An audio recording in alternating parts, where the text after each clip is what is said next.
তো বিএনপির বাড়ি ভেঙে দিলে রে, আমার সাজানো বাড়িঘরকে ভেঙে চুরে বাবা শেষ করে দিল। ঘরের সামনে যাইলে টিন গালা আকাম করেছে, কারখানা জিনিস আকাম করেছে, ভালো ভালো জিনিসকে। আল্লাহ সহায় যদি তাকে আমার বিচার আমি পাবো দেখতে। যারা ছিল বিএনপির ছিল, আমার আব্বাও বিএনপি করে, আমার আব্বা প্রকাশ্যে বিএনপি করে। নির্মাণে নাম্বার 1 শাহ সিমেন্ট।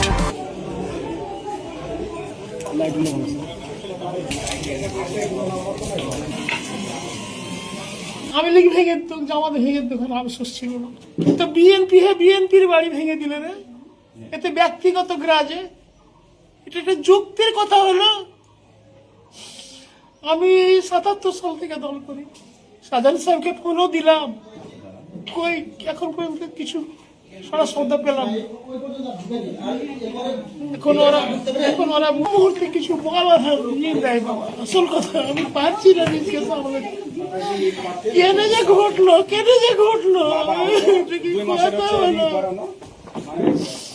ঘটার একটা যুক্তি থাকতো, কিছু থাকতো, বাহানা থাকতো, আমি বেরিয়ে দিতে পারতাম। আমাকে কিছুই ভালো লাগে না। আল্লাহ সহায় যদি তাকে আমার বিচার আমি পাবো দেখতে।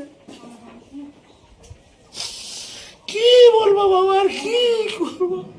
এটা একটা যুক্তি হলো, আমার সাজানো বাড়িঘরকে ভেঙে চুরে বাবা শেষ করে দিল। ব্যক্তিগত আক্রোশ থেকে ওনারা আসছে যে আমার আব্বা আমার ভাইরা সবাই প্রতিষ্ঠিত, যেভাবে হোক আমাদের হাঙ্গা দাঙ্গা করে কিছু একটা করবে। যেহেতু আজকে শেষ সুযোগ, আমার ভাইরা চাকরির সুবাদে যে যেখানে ঢাকাতে চলে যাবে, ঢাকার এক এক জায়গাতে ওদের সুযোগ যে হ্যাঁ আজকে যেভাবেই হোক আমার কোনো ভাইকে হোক বা আব্বাকে হোক জখম করে কিছু একটা করবে, যাতে গ্রামের পরিবেশে গ্রামের মতোই তারা এইভাবে অত্যাচারিত আর নিপীড়িত হতে থাকে। যারা ছিল বিএনপির ছিল, আমার আব্বাও বিএনপি করে, আমার আব্বা প্রকাশ্যে বিএনপি করে।